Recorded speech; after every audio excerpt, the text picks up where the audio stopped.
Every day in the courtroom, there's about this morning 15-minute window where you really just get to observe people. The court is not in session, the judge is not on the bench, the jurors are not in the room, the press pews are filled, we're all patiently waiting, we've got our little notebooks, the public pews are getting filled, and all the attorneys will walk in. And they'll walk in through like the middle aisle. So you watch the prosecutors walk in, you watch the defense attorneys walk in, and you can kind of get a gauge of who is extra stressed that day, or like what's the dynamic. And this morning, there is a situation with a banana gun in the courtroom. Mark Garagos. A banana gun, a fructose weapon. Okay, Mark Garagos, this is Tenny's father. This is not Mark Agnifilo. He is not one of the lead counsel. He's Tenny's father. He's also a celebrity attorney. This is the man who called the prosecution team a six-pack of white women. That Mark Garagos. He walks in holding a banana, and like curiously, he's not holding it like someone would regularly hold a banana. He's holding it like a weapon. Like it's like flung to the side like a barrel of a gun, and he's holding it by the edge, and he's kind of like holding it in front of him, again, like a fructose weapon. I genuinely don't know why he's holding it like that. Like a federal weapon with the serial number scratched off. Is he like feeling playful or something? I think so, and he wants to give it to his daughter Tenny. So he's walking towards the gate. There's like this wooden gate that separates all the pews from what some people call like the bullpen. That's where the attorneys are, that's where the jurors are, that's where the bench is. That's like where the invisible force field is. Okay, he walks towards the gate. He's not gonna go through the gate, but Officer Riz, he's standing right next to him just supervising. And like everyone in the press pews is always already giggle-gaggling because when you put Mark Garagos and Officer Riz together, it's like slightly the only moments of comedy throughout a very serious day. Because I swear to you, Officer Riz does not care that this man is Mark Garagos. Like he literally does not care who anybody is unless it's the judge and the jurors. So he's standing, arms on his hips, supervising Mark Garagos, trying to do a relay race with this banana. They walk to the front, Tenny's not even there. So now he's just like holding this fructose weapon, and Officer Riz is side-eyeing him, and so then they spot Tenny on the side. So she's like where the pews are, and she's sitting off to the side. She's deep in her binder. She's doing the cross-examination of Jane Doe, and she's preparing. And he walks up to her, hands her the banana gun, and she won't even look at her dad. She won't even take the banana gun, and she's like, just like put it over there. Like that's what it sounds like she's saying. Because it does not matter if you're a celebrity attorney. It does not matter how rich you are. Your kids will always be your biggest ops. So Mark Garagos is rejected. He's shut down by his own offspring. He walks back to the front gate and then hands it to Mark Agnifilo without any explanation. And then he and Officer Riz walks away. And then all the press pews, we just see Mark Agnifilo standing there confused, holding a banana. And he's just like staring off into the distance, like so confused. And we can't even explain to him what we saw because it's like an invisible force field. Now, gearing up for the cross-examination of Jane, the entire courtroom energy is slowly shifting. Like this banana situation was the only lighter moment to this entire trial day.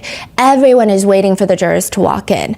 The judge says, "All rise," but it's just his intern that walks in. Like this is how everybody seems very pent up. Like we're all like standing on alert, and he says, "Oh, please be seated. This is actually my intern's very first day, so it's nice for everybody to stand up." So the judge thought the jurors were coming in, so he said, "All rise," because everyone needs to stand for the jurors. So we stand when the judge walks in and walks out, and then he'll be like, "Please be seated." And then we all have to rise when the jurors walk in and walk out.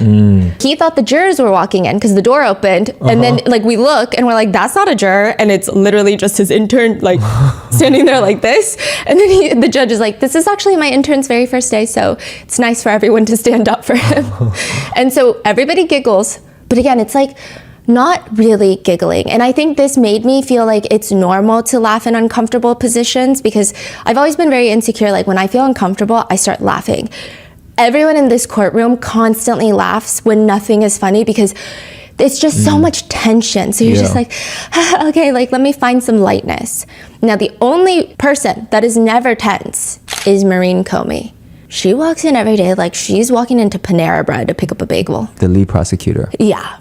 She's walking in like she's here to pick up her coffee order. Like, I've never seen this woman stressed. I mean, it makes sense. Her father was the former FBI director, but it feels like this is her vacation from life. Tenny's at the lectern. She does not look as calm. She has a giant post-it on the lectern monitor that reads Jane. Likely so she doesn't mess up and use her real name. Considering they've actually met before. So Jane is a familiar face. Remember, Jane has met with Sean Combs' defense attorneys up until even April of this year, just a month before the trial kicked off. Okay, yeah. In what context again? Sorry. We don't really know the context because it's privileged information. Okay. But it was pertaining to the case. Yeah. Now, which speaking of familiar faces, this happened more recently, but Sunday was Father's Day, and all the Combs kids are like posting very intense Father's Day posts on Sunday about their like undying love for their father, which is understandable. It's Father's Day. But then on Monday, not a single one of them show up. I think a lot of the press pews were a little bit confused because, you know, we're all like watching everyone on Instagram. So it's just a little weird, you know, and I'm sure they have schedules, but this seems like the most important schedule going on. Their attendance has been splotchy. There have been whispers in the courtroom that at times the defendant will turn around and seemingly be very upset that the family pews are lessening in attendance. And then usually when he shows a moment of what we perceive to be upsetness with the empty pews, the next day the pews will be packed. But there is one day where Christian Combs does show up, and he's wearing a Free Sean Combs shirt. He did wear this mesh shirt on top to kind of make the shirt blurrier, but it's still pretty obvious what he's wearing. I mean, so much so that the defendant is turning around all smiles, pointing at Christian's shirt, and he looks giddy, and everyone else is confused because this is not allowed. Like, you cannot be wearing shirts like this. Why is it not allowed? It's not... Like, you can't make these types of statements in a courtroom. So you can't really wear like politically promotional t-shirts, especially if you're in the family pews. I think maybe it could be okay if you were in the public pews, but I did hear that there was like a commotion after people found out about that shirt that he was wearing. That was a thing that was happening, but everyone's still trying to focus on Jane Doe's testimony. And remember how I said, yes, I see some jurors smirking. Yes, I see them kind of falling asleep, being less engaged in this testimony. I still thought at the end of the day, maybe it's like me, because I will say there is a split in the courtroom. When I'm in the courtroom and when I watch these cross-examinations in person, there's like an energy shift in there. And I analyze the jurors' faces every single day. I'm staring at them. They're literally in my line of sight. I see all of this and I'm taking it in, and I start feeling like, I don't know what it is. I don't know if the defense attorneys are just so damn good at their jobs that they're able to like control the emotions in the courtroom to make you feel like all the points that they're making are so valid. But sometimes I walk out of there thinking, wow, they made so many points. And then I come home, I read the transcript, I go over my notes, I let the emotions soak in, and I'm like, that point didn't really make sense. Like, that point was not really a point. So I thought in my head, okay, perhaps the jurors, the same thing's happening to them. First of all, I don't know why they're smirking. They could be smirking about something unrelated, but perhaps they're smirking and then they go home, sit on the information, and then they realize maybe that wasn't a point. I don't know. Maybe they realize it was a point. However, this is where I started getting kind of nervous. The public pews, sometimes in the hallways, I try to eavesdrop because I'm like trying to see how people feel about the case and like feel about the day's testimony. The press pews, these are like really crazy reporters. A lot of them, they're very good at not talking about how they feel about the case. Like, everyone's just trying to keep it professional, keep it neutral in the courthouse.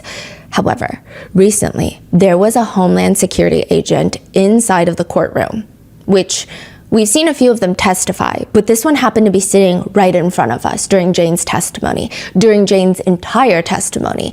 And she's been having moments where it just seems like she seems a little emotionally volatile.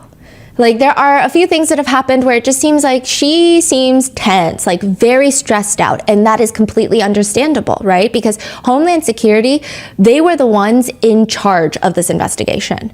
So you know how sometimes the FBI is involved in these criminal investigations? Homeland Security is the one in charge of this one. And like, just to give you an idea, because I don't think people talk about Homeland Security as often, they run ICE. Like, this is a huge government entity.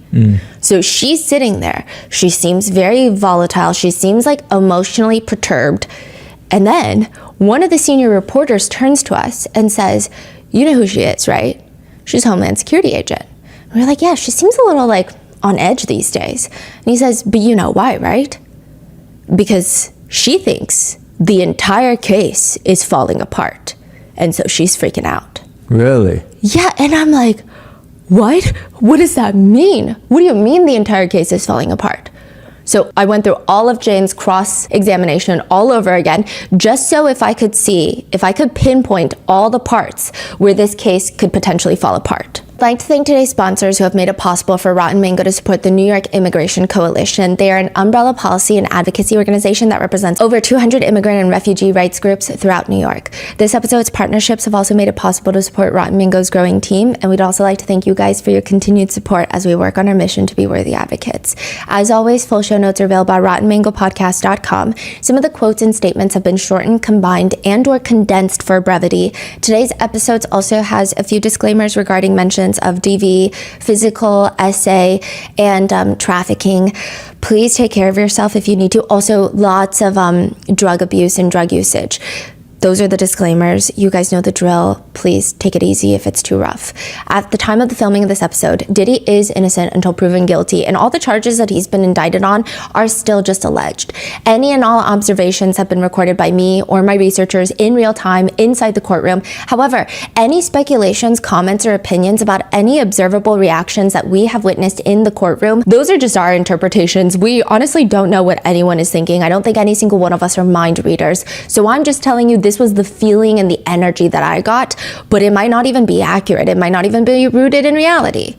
So with that being said, let's get started. When Jane walks back into the courtroom, it is now time for the cross-examination to begin. And it's kind of interesting because Tenny is going to be doing the cross-examination. Jane and Tenny, they are smiling warmly at each other, which is confusing everybody because, again, we know that Jane and Tenny met at least in April of this year, which was 2 months ago, 1 month before the trial kicked off. So we don't know how close they are. We don't know what their dynamic is going to be. And during the direct, it did seem like Tenny was very stressed. There would be times where it seems like she wanted to object to Comey's line of questioning. So if you're doing the cross-examination, you're the one objecting to the direct testimony, like the questions where you don't think that they should be asking these questions. But Tenny keeps glancing at Mark Agnifilo to get a sign on whether she should or should not object. At one point, it seemed like Mark Agnifilo gave her the signal to object, but it seemed like a very tense situation. And all of that goes away rather quickly because eventually she just starts throwing objection to every question that Maureen Comey is asking. Maureen Comey is breathing and Tenny Garagos is objecting. Now, Sean Combs always has a lot more confidence when it's the cross-examination days. It feels like maybe it's their time to take control, which that's understandable. He's typically bolder in his mannerisms. I mean, nobody has any clue like how this dynamic is about to play out. And it begins. Good morning, Jane. Good morning, Miss Garagos. As Miss Comey said, we've met before, right? Yes. Tenny clarifies that Combs is paying for Jane's attorney because he is, and that came out in the direct testimony. But Jane clarifies that Sean Combs has never attempted to interfere with representation. But it's still so strange because technically Jane is testifying against Combs and he's paying for her attorney. How can there not be a conflict of interest? Yeah. The less she says about him in a negative light, the better for him, and he's paying the attorney. Now, I'm not saying that the attorney is doing anything incorrectly. It just seems like a very tricky situation where you would have to follow lots of different red tapes. I think in the perfect professional setting, it can be done, but it just seems weird. More interesting is when Tenny asks Jane on the stand, and you're testifying here at this trial against Mr. Combs despite him paying for your attorney, right? Jane responds, I'm testifying against him? Jane looks genuinely confused. Then the jurors look genuinely confused, and they're glancing between Tenny and Jane because none of this is making sense anymore. I think that she just thought that she was testifying. Wow. Yeah, and Jane states that she's really only here because she's been subpoenaed by the government and she has an immunity plea in place. So right off the bat, Tenny clarifies a few things. Jane tells her that she has not spoken to Sean Combs since his arrest in 2024, so that was 8 months ago. And the defense, they start trying to establish just how in love Jane was with Combs. They talk about his last album and if Jane joined him in the studio, with Tenny asking, did you like seeing him in that environment? I liked seeing him in any environment. And I think you testified yesterday that you felt what you really loved and craved about these nights were the closeness that you and him had after the entertainer left, right? Any time with him, I loved. So Tenny starts asking questions such as, can you please tell me? I mean, I know you talked about a little bit about this on Direct, but you said that you fell in love with him because he was this larger than life, charismatic personality. Can you explain what that is? Why did you feel like he was this larger than life, charismatic personality? Combs is moving in his chair so that he can see Jane better. He's like sitting in his Shark Tank position, tapping his fingers against his thighs. It appears to an outsider that clearly has no idea what he's thinking, but it just looks like he's ready to hear the compliments roll in. Like, that is the feeling that I get from that action. Jane responds, I was fascinated by him. He was just something unique and different. Like, I had never met anybody with such a big personality and very big energy and very motivating, encouraging, and just larger than life. He wasn't afraid to have his voice heard, and it was attractive.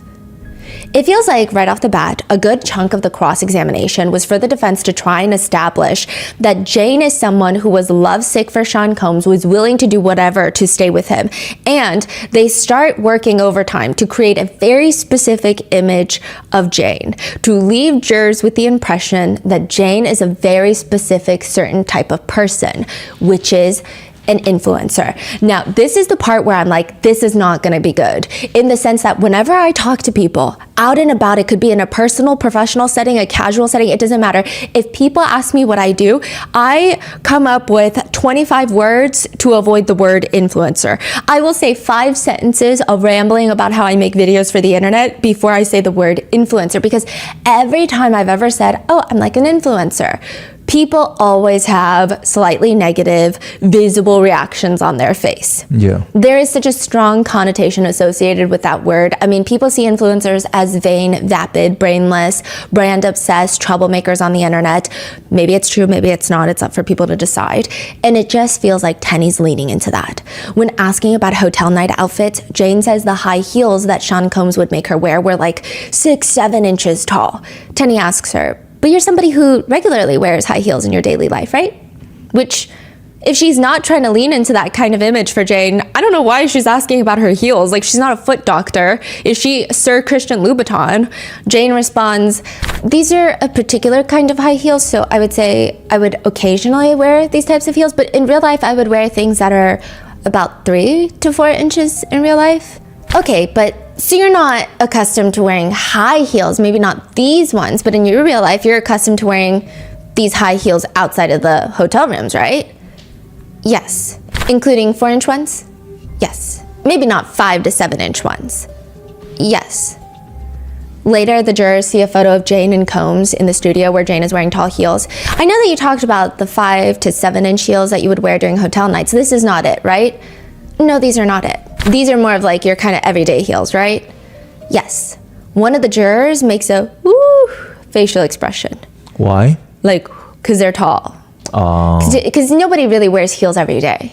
Right. I mean, it's like a very small group of people that wear heels every day, right? So she makes like a woo, like, woo, those are tall. That's what it seemed like. All I observed was her making the woo, like that kind of mouth expression. Now, I don't think that, I mean, that makes me feel like Tenny's not taking shots in the dark. Like, this might be working for some jurors. It just makes her feel like a different, not as relatable person, perhaps. So the ones that you would wear on a normal day-to-day basis are these heels, right? Yes. Side note, at this point, the sons in the family pews, this is a day that they are here, they're sharing chapstick, and I got very distracted because they're like sharing a tub of lip balm, and Justin Combs likes to apply it with his pinky finger, and then Quincy likes to dip his knuckle into it and then apply it using his entire index finger knuckle. And it's just very interesting that something so serious is happening and they're all just like pouty face applying chapstick. Not that anything's wrong with it, but it's just like, I'm telling you, the court energy, every pew is like a different energy. It just feels like 25 different mixes of things going on. Then out of nowhere, when talking about Jane moving from the East Coast to LA to be with Combs, Tenny is asking, and you were on the East Coast in 2020 because you wanted your child to be closer to the child's father, right? Yes. And during that time you were on the East Coast, did your child's father see your child at all? Jane looks confused. She looks agitated. And she literally responds, what does that have to do with this whole thing? Why did you move to LA? I moved to Los Angeles because the purpose of living on the East Coast wasn't being fulfilled, so we moved. And you've previously told the government that you've always gravitated towards providers. Do you remember telling them that? Yes. Can you explain that? Yes, I do find men who are successful attractive. As a woman, my ideal partner is a protector and a provider. Combs is again tapping Mark to scooch to the right. Mark then tells Alexandra Shapiro, who's sitting on the right of him in Tenny's old spot, to scooch to the right. So Alexandra Shapiro scooches, Mark scooches, Combs scooches, and they're all scooching in their chair, presumably so that Combs can get a better look at Jane. Tenny brings up the house that Jane lives in, the one that costs $10,000 a month, and nobody in the courtroom is allowed to forget about it. Tenny shows the jurors messages from Jane texting Combs about the house before moving in, trying to get him to agree to it. And she explains that she got approved and they need first and last month's rent and 2 months of rent for security deposit, totaling about $40,000. Nobody in the defense wants us to forget that he's paying $10,000 a month for her rent and $40,000 for moving in fees. It will forever be ingrained in every brain, just etched in there with Sharpie. So then they go down the list of gifts. It's like tax season. Tenny starts asking Jane, then how many shoes did you get? I think it was like 1 pair of shoes, 1 bag. What was the bag? Bottega. And you were happy with those gifts, right? Yes.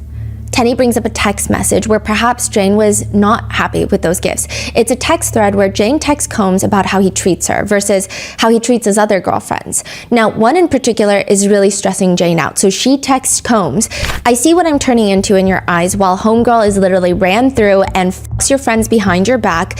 And did you get her a fucking Chanel bag on top of that? LOL, crazy. I don't like how you're treating me and what I'm seeing. I need a breather and a break from you. This doesn't feel good at all. Your true intentions with me are in plain sight. Tenny lets the text message just sit in the air. And then she asks, and then you say, did you get her a fucking Chanel bag on top of that? LOL crazy? Yes, my misdirected anger towards the women when my anger is truly for him and how mistreated I felt in the relationship. And you are mistreated because this other person got a Chanel bag. Why are you saying Chanel bag? I'm being mistreated because the pressure that my partner was putting on me was for me to have sex with strangers, and when he leaves, he goes and spends quality time and shopping and dining, etc., with the others. Did this person post a Chanel bag on their Instagram stories? Yes. And you didn't get the Chanel bag. This other person was getting a Chanel bag, right? No, I only got trauma. You got a Van Cleef necklace, right? There was that. And you got a Bottega bag, right? After 3.5 years, I really don't think I garnered much from this relationship. What is a Bottega bag? And this is when all that friendly smiling disappears because Jane snaps at Tenny's question. What is a Bottega bag? I'm sure you have one. And there is like a moment of like, oh, in the gallery, like almost involuntarily, everyone is like, oh, we don't even know what to say because this was so sudden. I mean, it was amping up. It was getting intense, but for her to be like, I'm sure you have one, because everyone in the press pews knows that Tenny is considered a Nepo baby too. Mm-hmm. And like she does wear like Chanel shoes every day to court. I don't know about every day, but often, and she's very dressed, put together. It seems like she probably does have a Bottega bag or 20. A few jurors have their eyebrows raised. Almost all of them are staring between Tenny and Jane, whipping their heads back and forth. Like, is this really happening? Like, are we about to do this right now? And Tenny's voice is calm, but she seems agitated. I actually don't. What is a Bottega bag? It's a high-end luxury purse for women. And how much do Bottega bags run? How much does my body cost? Again, the whole gallery is either looking down with their eyebrows all the way raised up or just staring bug-eyed at the front. And the judge finally has to come in. Father Arun is like, Jane, I'm gonna ask you to just respond to Ms. Garagos' questions and your lawyer can follow up. I'm asking roughly how much a Bottega bag costs. Anywhere between $1,500 to $5,000.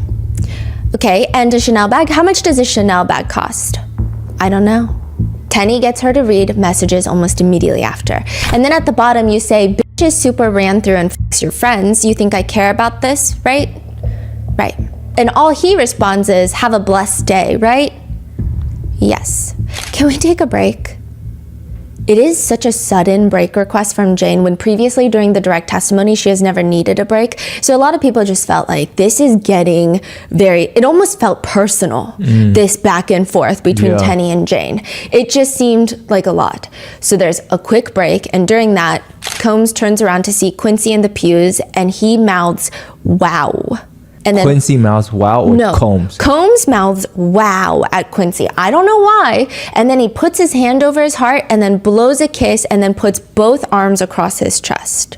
Like the Black Panther. Yeah, I guess if I tried to look up if it means anything else. It has become like a cultural icon symbol, but it is like most famously known as of right now in today's context as the Wakanda Forever symbol. And so it was just like a weird series of like, wow, hand over his heart, blow a kiss. It was just like a lot happening. Huh. After the break, Jane comes back and apologizes to Tenny, and they dive right back into it. Tenny brings up how on a Paris trip with a bunch of Jane's girlfriends, she tells her friends, quote, "Now I just need a Saudi prince, right?"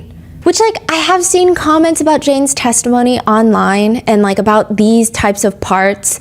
And people are just saying, God forbid a girl has a personality. Like, it's the same thing with Cassie saying, like, oh, well, who am I going to date since Jay-Z's already taken? Is it the nicest thing to say? No, but, like, God forbid someone says something snarky once in a while. Does that mean that their entire personality is snarky and they're manipulative? Yeah. It's crazy because oftentimes, very bad men will be able to say some really heinous things and it will be considered an isolated event.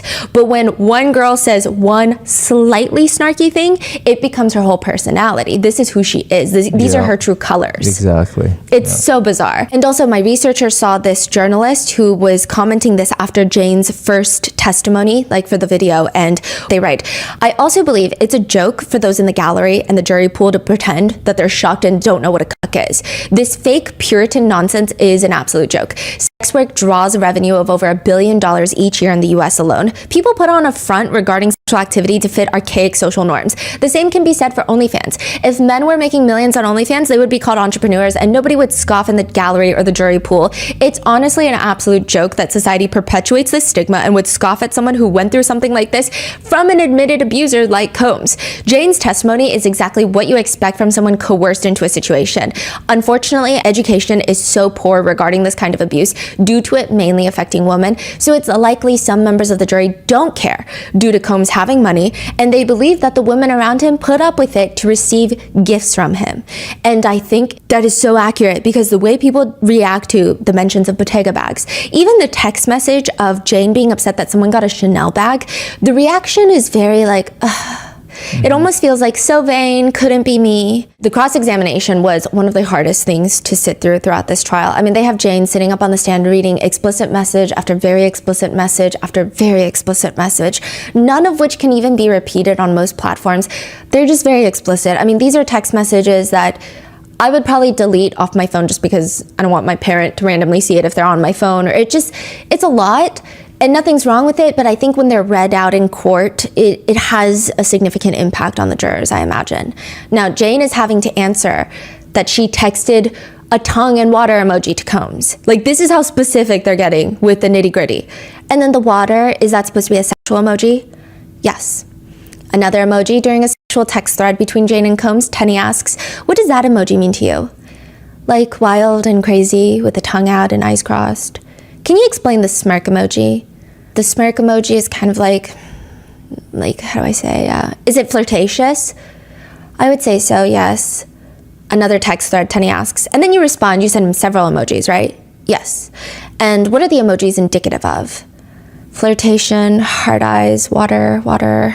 Tenny has Jane read another very explicit message about how she had never experienced such things in her life and how her body was reacting to it. Tenny asks her, what are those emojis next to the text message? Big puppy eyes and crying? Okay, is the crying upset crying or happy crying? What does that crying indicate? Crying so hard because it feels so good? Then another message from Jane to Combs. You light my fire. I feel alive with you, baby. You blow my mind. I'm satisfied. Outstanding. And that is how the defense is trying to prove their point to the jurors, that they are saying all of this was consensual. November 2023, Cassie's lawsuit goes viral, and Jane says that she's scrolling through her phone There is no avoiding it. Not that she's trying to intentionally, but it's really just a matter of time before she sees it. It's on every headline, every Instagram story, everywhere. Jane is reading about Combs' relationship with Cassie. Now, by this point, Jane and Sean Combs have been dating for 3 years. She just remembers that throughout their relationship, randomly, Sean would tell her that Cassie was his greatest love. And sometimes he would get high and write Cassie love letters that I don't think that he would send. It's unclear. Now, Prosecutor Comey, previously in the direct, had asked Jane, how did you react to seeing news coverage and social media posts about Cassie's lawsuit? I almost fainted. In fact, I think I did, because there was 3 specific pages that was just a harrowing resemblance of what I was experiencing. But there were a few pages that Jane says it literally was like word for word. She even screenshot it. She said, because I was bewildered, I was in shock. Jane, how did you react to reading the 3 pages that you screenshotted from Cassie's lawsuit? I couldn't sleep. I was reading these pages. It felt like a nightmare. I felt so bad. I just had sympathy for this because I just reacted like, I can't believe I'm reading my own story. Jane says she starts venting to Sean. I'm just shocked. I was just in complete state of shock, just messaging him and just like, what is this? So 3 days after Cassie's lawsuit, she texts Sean Combs. I just woke up because I'm nauseous. I've been crying for 3 days and under stress from reading all of this. I keep having nightmares about forced nights and all the times I felt like I couldn't say no. I feel like I'm reading my own sexual trauma. It makes me sick how 3 pages, word for word, is exactly my experience and my anguish. Even 2 of my own birthdays, you had me perform so many countless toxic years together, even recently throwing up at a hotel in LA because I was finally sober and disgusted and felt so forced to perform back to back and just wanting to end it all. The sick part is you knew this was coming and you gaslit me and you made me feel crazy about the sex trauma I was developing, knowing you've been there before and this is just the sick thing that you do. I feel manipulated. This was never love between us. It's also clear that this was sexual exploitation that you feigned as love for your sick fetishes. Sean Combs responds to her, call me on this phone, important. So the government actually entered into evidence a recorded phone call that Jane didn't even know she was being recorded in. She didn't even know that somebody else was listening in on this phone call. You just hear Sean Combs apologizing while Jane is clearly emotional on the phone. She's upset. She's saying, just reading it, who's there for me when I close my eyes and I have these fucked up thoughts in my head. Meanwhile, Jane can hear through the phone Sean Combs taking notes on a notepad with a Sharpie. Like, Sharpie has a very distinct sound when you're using it, which is giving, let me just make sure she doesn't file a lawsuit either.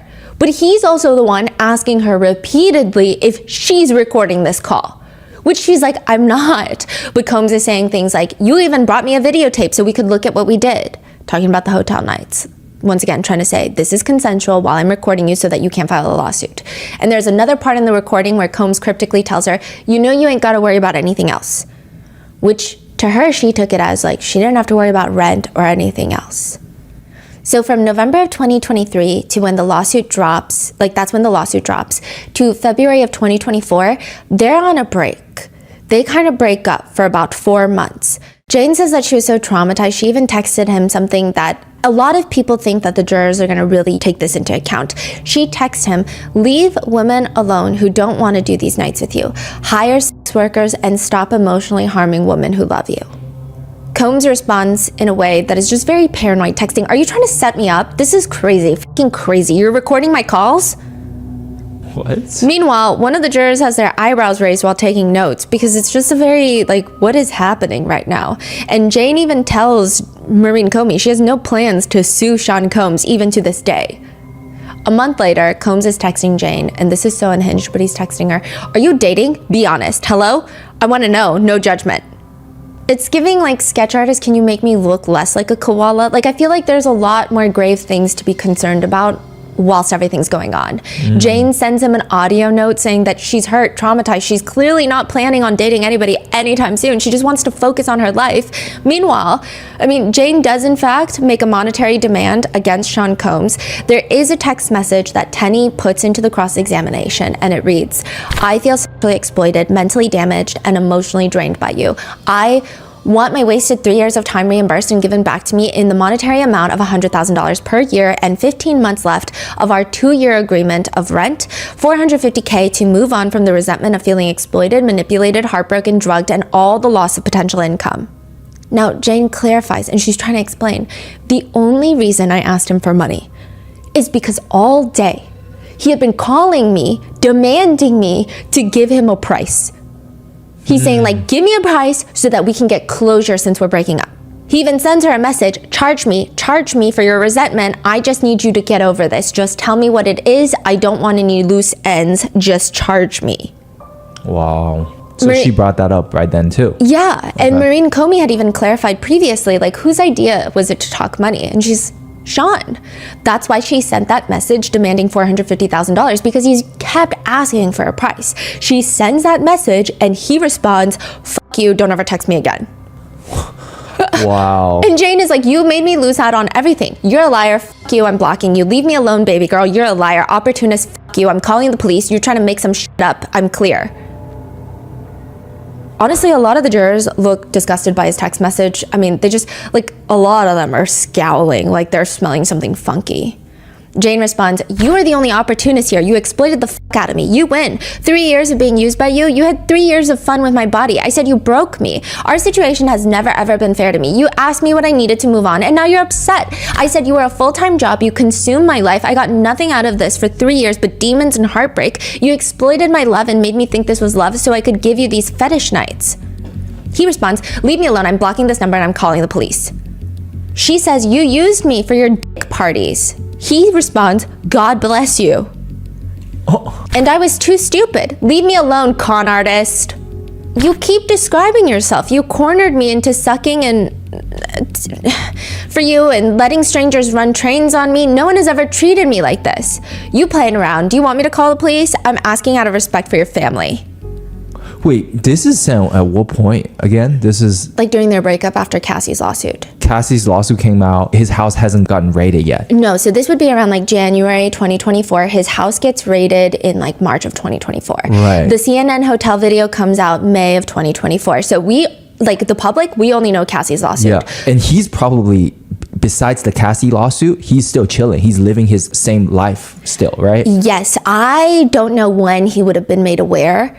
I feel like the raid would have just caught him off guard. I think so, because I don't think the feds would be like, hey, so we're planning on raiding you soon. We're going after you right now, right? So he probably feels like he settled that lawsuit. I think it just seems like he's just worried about any other future lawsuits because he paid $20 million. So he's like, I don't want to pay another $20 million is probably his train of thought. I don't know. Yeah. And he's just going off on Jane. And Jane because the fact that he said, I'm going to call the cops, that is crazy. Yeah. Meanwhile, the cops are like, hi, we know who you are. Yeah. We're watching right now. Yeah. We're listening to this. No, I'm just kidding. They're not. But you get what I'm saying. It's just so bizarre that he's threatening to call the cops. Yeah. Now, Jane is sobbing on the stand. A few of the jurors can't, like I said, they can't even look at her. It's just a very tumultuous moment. It's not like the saddest moment in the courtroom, but it's like what is happening? Like Sean Combs' text messages don't even make sense. And she's very emotionally distraught about it. So it's like this very complicated mix of energy. Jane ends up texting him, nobody loves me. You called me and you asked me to charge you. You kept pressuring me all day, even said lawyers would be involved, insisting on this conversation on what I, quote, need to, quote, move on. When I did what you asked, you spew out all your evil on me, then ask who I'm seeing and if I'm dating over and over again. You threaten releasing my tapes and threaten to post them. You jab at all my wounds, and not once have I called you anything out of your name. You are psychotic. Jane is asked how Combs responds, and he said, I'm just going to show your child's father these tapes. I have nothing to lose. The jurors at this point honestly look pretty melancholic. They just look down. Meanwhile, Combs looks a little bit agitated. He shakes his head no in like a short burst. But this entire relationship breakup ends in February of 2024. So 4 months after Cassie's lawsuit, all because Sean Combs has a dream. Sean Combs allegedly has a dream that he and Jane were on his private jet, and he texts her reporting this dream to her, and she responds, and that starts their relationship all over again. Jane says she responded because, quote, I missed him dearly. He starts using this as like a way to get into her life because Jane's birthday is in February. So he's saying, I had a dream about you. By the way, your birthday's coming up. What are you doing for your birthday? I want to spend time with you on your birthday. He says, say what you want to do on your birthday. I'm a little traumatized from my past birthdays and what they ultimately led to at the end of the night. I don't know. I'm just being honest. Because remember, the past 2 birthdays, the end of the night would always end up in a hotel night that she did not want. And she would express that she wanted it to just be her and Sean Combs. I just don't want to get my feelings hurt. I feel disrespected for no reason. He responds, shaking my head, didn't mean for the conversation to go there. I was just asking you what you were doing, and you asked me if I wanted to spend your birthday with you, LOL. Don't know the conversation to take this turn. You're confusing. No, you're right. I got flashbacks from the past and they took over for a second. It's okay. I just know me. It's just gonna actually make me feel worse, LOL. Right after you got Homegirl's birthday and then Valentine's Day, I don't even want to mix my thoughts and emotions and like intertwine with seeing all of that. It's always like I get less and you go do the big one. So basically she's saying, even if we don't do a hotel night, like it's just like, it's gonna be my birthday and then your other girlfriend's birthday, allegedly Young Miami, and then it's Valentine's Day and she's like, I just know you're gonna spend time with her anyway. I'm good. I appreciate you remembering my birthday though. Don't stress it. Well, if you want to change your mind and want to have a wholesome, beautiful birthday celebration, just let me know, love. I love you. I miss you. And then he responds again, I love you. I miss you. It was great seeing you in my dream last night. Stay happy. Love. But he also continues texting her. It's your birthday. You deserve to let me make you feel happy. Like the wording on that is honestly criminal. It's not you deserve to be happy. It's you deserve to let me make you happy. Like you deserve for me to put some effort and make you happy, which is like honestly pass go and go straight to jail. Just like the verbiage on that is insane. They have a phone call and suddenly Jane is on her way to spend time with him for her birthday. She's flying into Miami. Comey is asking her what happened and Jane says that when she flies in, she just has like butterflies in her heart. Her heart is beating out of her chest. She's seeing Combs for the first time in a long time and they're in matching clothes. Everything about the way Jane speaks about Sean Combs on the stand. This is a girl in love. And she sounds really young for her age. And I can really only attribute that to maybe being so deeply in love because like she's very happy that they coincidentally matched in the color of clothing. Like it was a very unique, great color and she felt like it was fate. And like just the way that she described seeing him again. And he had this wonderful dinner set up and she says the whole dinner he's explaining to her how much he missed her and wants her to stay and how much he loves her. And then at the end, he passes her a pill, an ecstasy.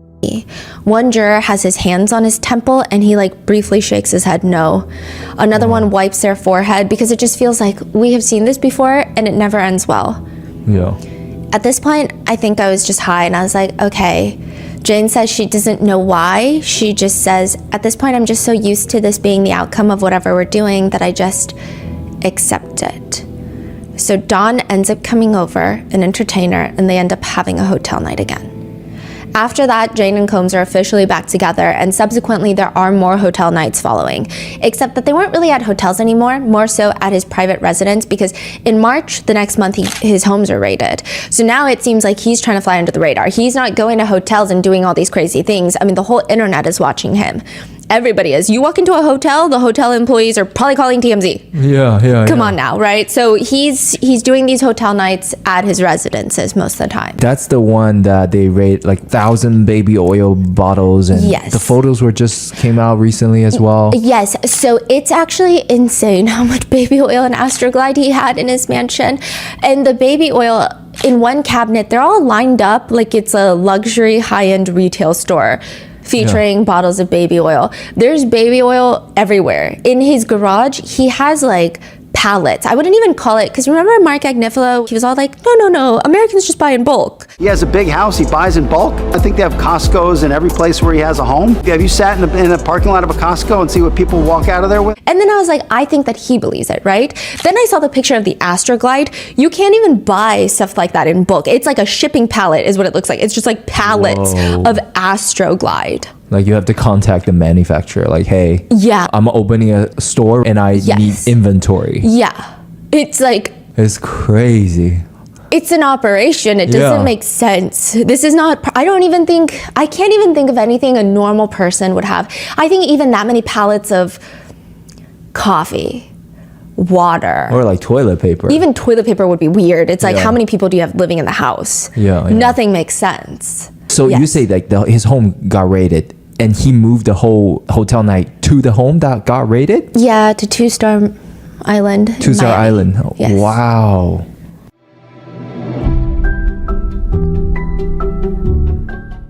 Here is a dirty little secret that the insurance industry may want to keep under wraps. Insurance companies profit by holding onto your money for as long as possible. Morgan & Morgan fights hard against these corporations to fight to make sure you get every dollar that you deserve. When in court, the insurance companies, they want jurors to think the at-fault driver is the one paying the verdict amount. Meanwhile, it's usually the insurance companies who are covering the cost. When Morgan & Morgan takes on a case, they are almost always going after the big insurance companies and not the individuals at fault. A recent client in Pennsylvania just received $29 million. The insurer's best offer was $500,000. I mean, there's a reason why Morgan & Morgan is America's largest injury firm. Hiring the wrong firm can be disastrous. I mean, hiring the right firm could substantially increase your settlement. With Morgan & Morgan, it's easy to get started and their fee is free unless they win. Just click the link in the description below or visit forthepeople.com/rotten. That's forthepeople.com/rotten, or click the link in the description below. This is a paid advertisement.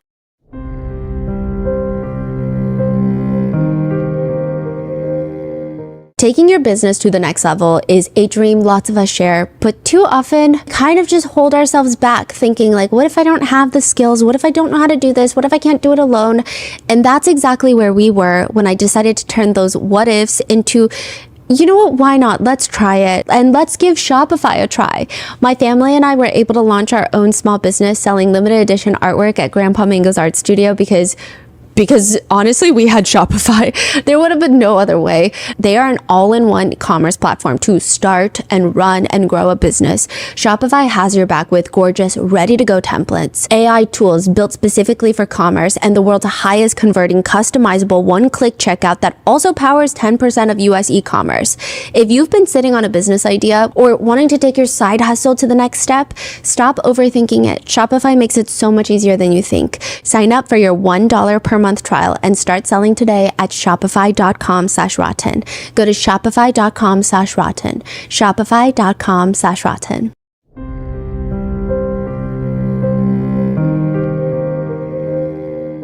Now, Combs is in his chair, he's rolling his neck. Jane explains that they never really went out much at all anymore after the home raids, and it's probably best, so they would just stay home.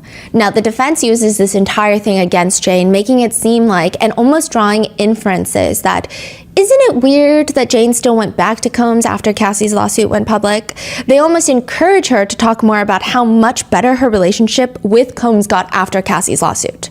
Jane tells Tenny that after Cassie's lawsuit, when Jane and Combs finally reconnect, she felt so much more love from him, that he was positively changing, being more apologetic. He was listening better, spending more time at home. He wasn't on the go all the time, and it really meant a lot to Jane. Tenny asks, and would you say that there was less chaos in the house, around post-Cassie lawsuit? Yes.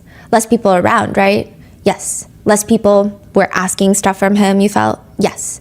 Okay, and so you would be able to talk to him, right? Yes. I will say a few in the courtroom later did not have good feelings about this line of questioning.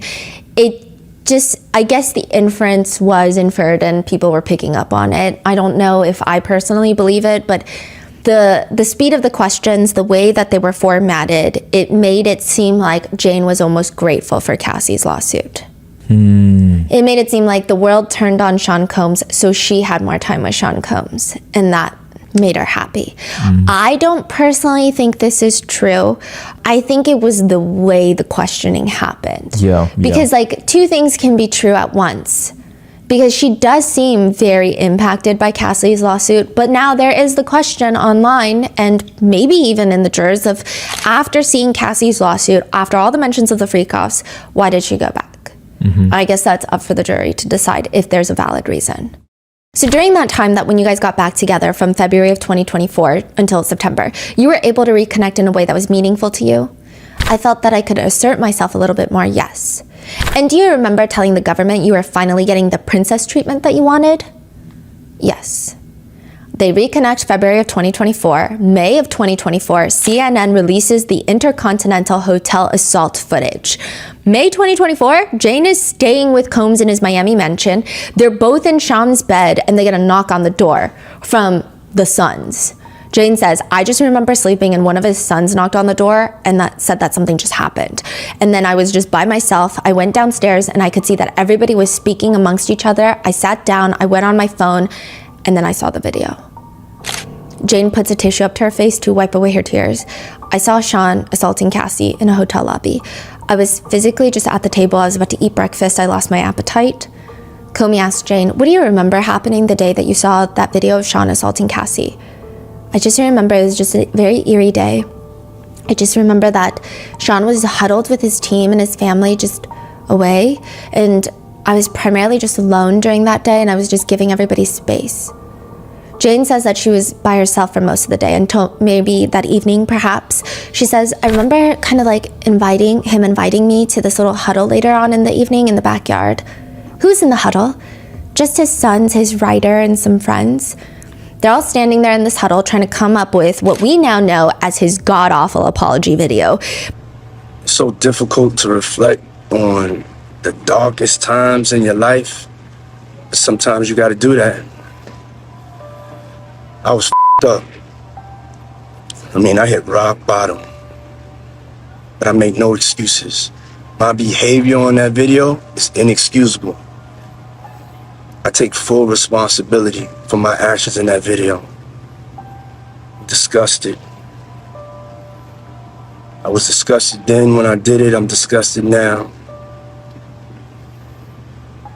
I went and I sought out professional help. I had to go into therapy and go into rehab. Had to ask God for his mercy and grace.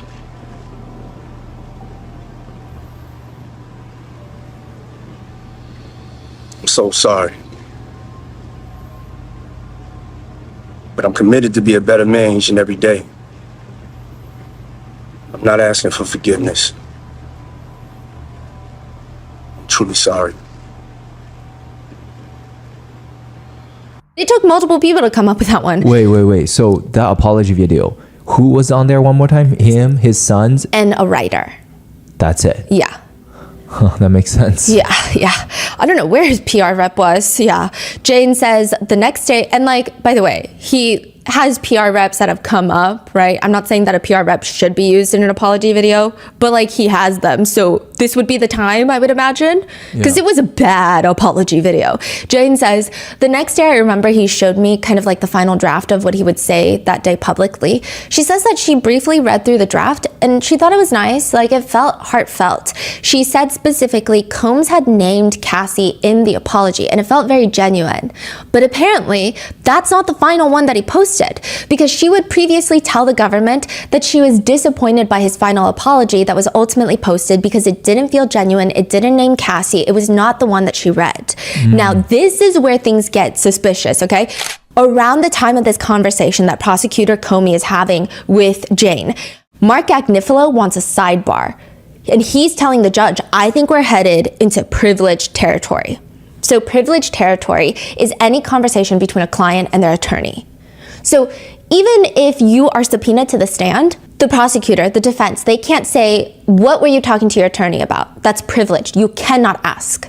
He said this is privileged. So how much information exactly is Jane privy to? He says it's privileged because he was the one that told Sean Combs he cannot put Cassie's name in the apology because you have a potential grand jury witness. Yeah. You cannot name her in this video. So he took out Cassie's name. But he told it to Jane. It seems like it. And that leaves a huge door to everyone of how much information was Jane actually privy to that she cannot talk about on the stand because it's privileged information. Like, how much is she withholding because of that? Okay, what does that even mean? Exactly. We don't know how much more information that she cannot talk about, what experiences she cannot share. Like, we don't know. It's just weird. I think this just adds to the weirdness of the fact that Sean Combs is paying for her attorney. She's met with his attorneys up until April. Like, I'm sure lots of privileged conversations have been taking place. Yeah. So when Mark brought that up to the judge, right? Yes. What did it come out of it? Do they continue this conversation? Did they stop it? The judge was like, good point. Comey was like, I wasn't even really aware, but like, I'm not going to ask further questions about it anyway. So I'm just going to move on to the next topic. So then they just kind of breezed past it. But everyone who read that sidebar, like even the next day, the press pews are like, because that's weird. Yeah. It's just opening this big door of like, what else? We don't know. We'll never know. As for why she stayed with Combs, Jane explains to the jurors that Combs convinced her that Cassie was the one that was violent after this hotel footage. He called her a, quote, hitter, and that this was the one and only time that he had been physically violent with her. Now, a lot of people, I have seen a lot of people having a hard time believing that part. I think it's weird because, like, how do we even know what anyone's thinking? But I've heard people saying it doesn't make sense that anyone could fall for a lie like that because the assault footage was so brutal. It's hard to believe this was someone's first time assaulting Cassie. Like, it's hard to believe that this was Sean Combs' first time assaulting Cassie. Yeah, because, I mean, for us, we've seen photos of Cassie from decades ago, right? Yes. So Jane hasn't. They're saying, how would Jane even believe that? Yes, but I just feel like everything Jane has said thus far, I feel like she really trusts him. I don't know how else to put it. It's obviously a very toxic dynamic. I would personally think it's a very abusive dynamic, but that's up to the jurors to decide by the letter of the law if it's trafficking by coercion. But it's just, I could see her believing it. I could totally see her believing it. I don't know why people are questioning her. Jane believes him until January 18th of 2024. Now, Sean goes over to Jane's house. He had just gotten back from this family trip to Utah with his kids, which was vlogged, by the way. Like, that vlog is up on the internet. It was so fascinating to watch. That's the vlog that I was showing you. One more time, who vlogged that? Quincy. Oh, family vacation! Oh, my goodness. Now, Jane did not believe that there would be any entertainers coming that night to Jane's house that Sean is coming. It's just them reconnecting because he just got back from this family trip. So she puts on this long brown dress, pours champagne for them, opens up the back patio. They're having a good time. And then Jane has this sneaking suspicion that Combs had brought a girl out to the Utah trip. She starts asking him if that girl was there. And Jane says, I was making an assumption that he was with another woman and it just really angered me. Like, I think at this point in our relationship, I just was bottling up a lot of resentment and anger towards him. The woman that Jane believes is on the family trip in Utah is someone that is 25 years younger than Sean, which rubs her the wrong way, and she calls him a pedophile. Now, this woman is of age, but she's just calling him a pedophile. She says, I just remember calling him a pedophile. I said, if a girl can't buy her own drink, so it makes you attracted to her. Jane says he bent over like he was about to tie a shoe, and she banged his head on the kitchen counter. Pushed his head on the kitchen counter. Not hard enough that she said that she didn't see injuries later that night, but she did give it a good push. She gets up and she starts throwing candles everywhere. I started taking all the candles and started throwing it. I started taking all the glass and I started throwing it. She said she was very angry with Sean Combs. She says, it was a built-up mix of everything that I was angry and hated him for it in the moment.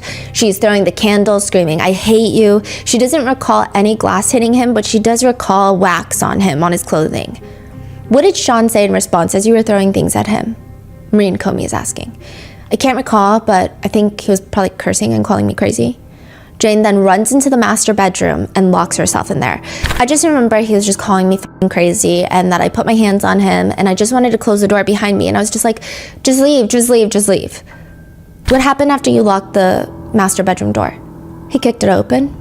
Who kicked it open? Sean. Where did you go after Sean kicked open your locked master bedroom door? I went into the master bathroom. She says that she runs into the bathroom, he kicks in that door, she runs into the closet, he kicks down that door, she runs out the closet and starts running out of the house. When you say kicked it down, do you mean literally off the hinges or just open? Literally off the hinges. Whoa. The jurors are like furiously taking down notes. Sean kicked me from the back of the thigh and then I fell down on my butt and then he picked me up in a chokehold and choked me. He like lifted me up and I couldn't breathe. I was on my tippy toes. I remember he came up behind me and just squeezed my neck in between his arms and I just remember just grabbing his arm and I couldn't even touch my neck. It was so tight and I was on my tippy toes and I thought that I was gonna pass out. I just squirmed out of it and he was, I was just fighting his grip on my neck. I was just trying to get out of his grip. She makes it out the front door, runs barefoot into a bush in the neighborhood, and just hides there for what she felt was 2 hours. When she thinks she's finally in the clear, she starts walking back to her house. Combs is on the street walking towards her. I was scared, but I was just quiet. I just kept walking back to the house because I didn't want to wake the neighbors up and cause a scene. She hides in the guest bedroom. He kicks that door in too, and once he gets in, all she remembers is, quote, I just remember there was just more glass throwing, candle throwing. This whole part of the testimony, Combs is just staring at the desk like someone etched into the wood a secret message, like perhaps the nuclear codes. Like he's looking at this desk, like something interesting is happening on it. Jane explains that they end up outside the patio and Jane punches Combs near the temple and forehead. He punches her back twice on the forehead. She makes a run for it deeper into the backyard, which I'm assuming is fenced, so she doesn't really have many options right now. She curls up into a ball and just tries her best to cover her head. Combs comes after her and, quote, he started punching my head, he started kicking me, he started saying all kinds of things and just kept punching. He's screaming at her, quote, that I was trying to take him away from his kids and his family. After he's done kicking her, Jane says he grabs her by the arm and hair and just starts dragging her back into the house. Tenny Garagos looks over, eyes wide, at Sean Combs, because she's sitting at the defense table. This is during the direct testimony. And she looks at Sean Combs, and we're just like, ma'am, he's not going to do anything. He can't even nod at the jury. The judge is going to get mad at him. Then she turns to Mark Agnifilo, like wide-eyed, like, and he's not doing anything either. And I'm just curious, like, what was so shocking in this line of questioning? So it's interesting, like, that she had that big of a reaction, but she didn't object. But she would have likely objected, but she didn't. So I don't know. What is it, the answer? I don't know. Now, regardless, Jane goes on to explain that he drags her back into the house, calling her fucking crazy. And she's just begging him to leave now, and she hates him. And that is when, back inside the house, Jane says that she grabs Sean's phone and starts calling the girl that she assumes was on the family trip. I just remember I asked her if she was on the trip, and she started saying really insulting things back. Later, she says she asked that woman to woman, did you go to the Grand Canyon with him? The woman allegedly responds, girl, what are you worried about right now? You're worried about the wrong things. Woman to woman, you should not be panicking. She later states that she was calling that girl mean names, the other girl was calling her a bitch, and perhaps Jane mentioned some of the girl's previous relationships. And the girl tells Sean on speakerphone about Jane, let her mind wander, she needs to fix her life for real. In the direct, Comey asks Jane, what happened as you spoke with this woman on the phone? Sean was holding me down and making me listen to her insults. I told her to shut up and that he was beating my ass right now. What did Sean do after you said, quote, he's beating my ass right now? He hung up. Combs glances at the jurors and does a small sigh, like he lets his shoulders fall, and then looks back at his table. Jane says after all of this, she goes into the shower to try and wash up, cool off, and that's when in the mirror she sees these giant golf ball sized welts on her forehead and a black eye that's forming. Combs follows her in the shower. He's still wearing his pants and he's just, quote, he started slapping me, smacking me really hard in my face. I just remember being so exhausted and I just remember sitting there in the towel and I was so tired. And then Sean said, put some ice on it and put an outfit on. Lingerie and heels. So she does. What happened after you iced your welts and put a lingerie outfit and heels on? I remember in the living room and I remember he's using my phone to play explicit videos. Then he starts texting one of the entertainers on her phone and he tells her, he said, because we're not gonna end the night like this. He said, because we're not gonna end the night like this. Like, this is not how it's gonna end.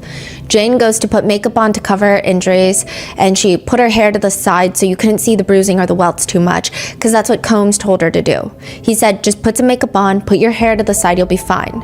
I remember him opening his hand with a pill in it and he said, take this fucking pill, take this fucking pill. You're not gonna ruin my fucking night. You better go out there. You're not gonna ruin my fucking night. Get out there. S his D, F him, I don't care. You're just not gonna ruin my fucking night. So the entertainer had come over to Jane's house and he's telling her to take this pill. Jane was trying to explain that she doesn't want to. And according to Jane, Sean Combs just straight up looks at her and says, is this coercion? They get back into the bedroom and Jane starts trying to be polite to the entertainer who is now there, in which Jane says that she had to perform oral activities for, quote, it just felt like forever.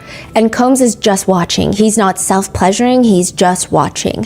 Jane can barely testify through this whole story in between her sobs. Her hair is just like fully covering her face. It's almost like she's trying to shield herself away from Sean Combs. I just felt sick. I just felt like I wasn't even in my own body. I just felt disgusted. I just felt terrible.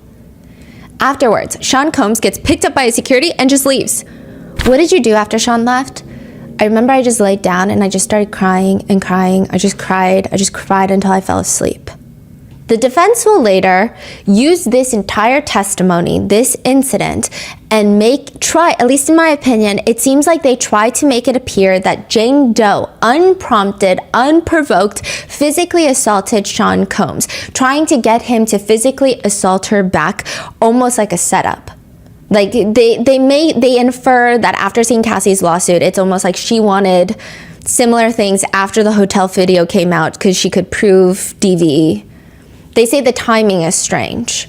They say that there had never been any elements of DV in their relationship prior to this moment, which it's kind of giving victim blaming, is it not? It's giving she started it. So in a sidebar, that's what Maureen Comey's saying, like, Your Honor, they're literally victim blaming. And the defense team says, we are not victim blaming. I just want to say that out loud. We wouldn't victim blame, and we are not victim blaming. She is writing a letter on behalf of Sean Combs to get him into a domestic violence program. So he was trying to get in, they wouldn't let him into this program, so she was going to write a letter on his behalf. And it's significant that when she slams his head on the counter and beats him up, I'm not saying that means he has to fight back, but that the vulnerability and all of the things that would lead up to that moment are relevant. And the judge asks, why is this relevant? Because Comey has already argued that this is straight up victim blaming. She says, Your Honor, the only relevance I'm hearing is to suggest that Jane should have known better when she was poking a violent man, and when she started the fight, she was putting herself at risk of being assaulted. That is victim blaming. That is suggesting that she was asking for it. That is suggesting she brought this violence upon herself and somehow it is justified, which finds no basis in the law whatsoever. The defense argues, why are you then now fighting with him? It's an unprovoked fight. For the first time ever, she starts an unprovoked fight. They've never been physical, and she chooses to be physical with him on the heels of trying to get him into a domestic violence program. I don't know why she did that, but she did it. I mean, there's no dispute it happened. The judge looks at them, the defense team, and just says, well, that is victim blaming. That is literally, that's like if you had a dictionary that had a term victim blaming, like that would be the explanation that you'd given. So it can't be that. It has to be something else. Wait, the judge called them out? Yes. Saying you guys are literally victim blaming right now. Well, okay, so he called them out in saying what you're trying to use in your line of questioning is victim blaming. Yeah. Wow. Yes. Now, he's vulnerable. I'm not victim blaming, and I wouldn't victim blame. This is Mark Agnifilo. And of course, the judge is saying, I'm not saying you. I'm saying that line of questioning would only have relevance to that. Basically, again, saying your line of questioning is victim blaming, by definition almost. The judge sustains the objection, and Tenney asks in the cross-examination about this violent altercation. Okay, and then do you remember Mr. Combs saying to you, we've never fought like this before, and now the lawsuit comes out, and now you're attacking me? I heard him say that, yes. Now you want to attack me? Basically, again, trying to insinuate that Jane is attacking Combs so that she too can have evidence of DV and potentially file a lawsuit. And that all the words that she was using to try to instigate him were to instigate him into violence. Tenney says, you were calling him a pedophile the whole night in the shower? Yes. Okay, and you were saying that he's a son of a bitch. I think I was just calling him a bitch. Okay, do you remember calling him a piece of shit? Probably. Do you remember calling him a fraud? Yes. The defense then asks a series of wild questions about physical strength. Okay, do you remember Ms. Comey asked you about your strength in comparison to Mr. Combs? Yes. You're a very active woman, would you say that? Yes. You go to the gym every day? Yes. You lift heavy weights, right? Yes. You care very much about the strength that you have, right? Yes. And about taking care of yourself and your body, right? Yes. And you lift very heavy weights, right? Yes. And that's because you want to be a strong woman, right? Yes. Okay, and you would consider yourself strong? Yes, but a woman's power does not override a man's. Tenney just repeats the answer. A woman's power does not override a man's. Then she moves on to her next line of questioning. But I guess the defense would argue, could she really be that much in fear of Combs if she sees him just a few days after this violent attack on her?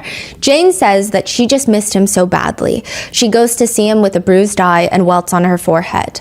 But the next month, July 2024, things get extra rough between the two.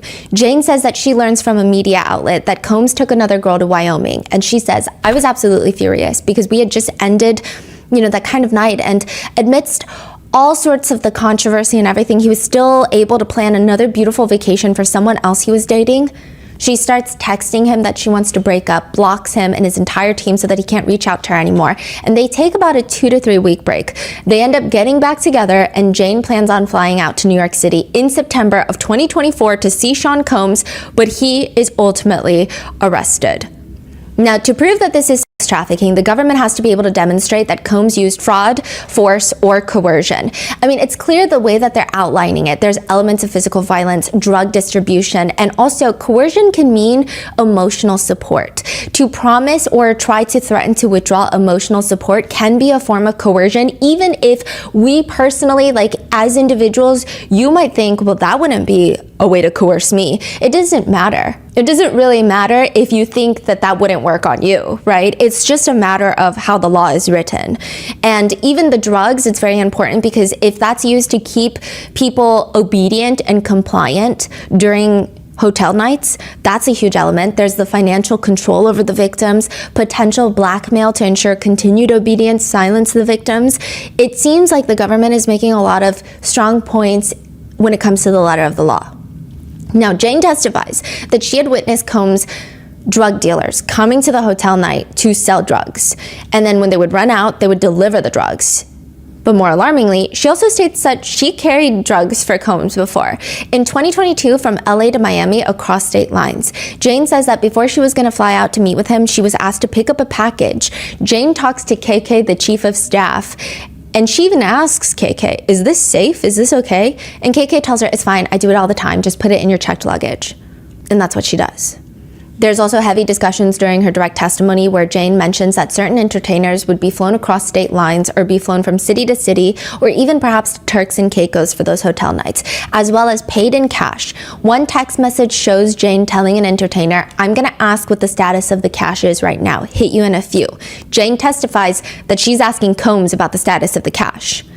It feels like the government is just going down and like taking off a bunch of the boxes needed for the trafficking conviction, but it's still up to the jurors. And the defense argues it's not sex trafficking. The defense argues it was consensual adult activities. Tenny Garagos is asking Jane, and you chose to participate in that lifestyle for many years, right? I would say that my choices were made under a lot of emotional pressure due to my relationship, aka coercion. But Tenny is asking Jane, why though? Why did you continue to participate in such a lifestyle if you don't like it?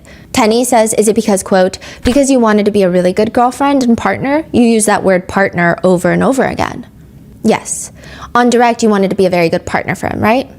Yes. And lover for him? I did. So this is a debate. There's a pretty heated back and forth on whether or not Jane repeatedly referring to Sean Combs as lover or partner is helping or hurting the defense. Some argue it helps because she sounds like she still has a fond association with him. It sounds like a consensual relationship.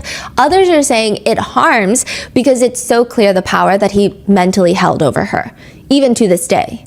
The defense is now trying to frame the hotel nights as a secret that Combs shared with Jane about his vulnerabilities of, well, they don't say it, but it's like said, being a cuck. And Jane wanted to because it made her feel special.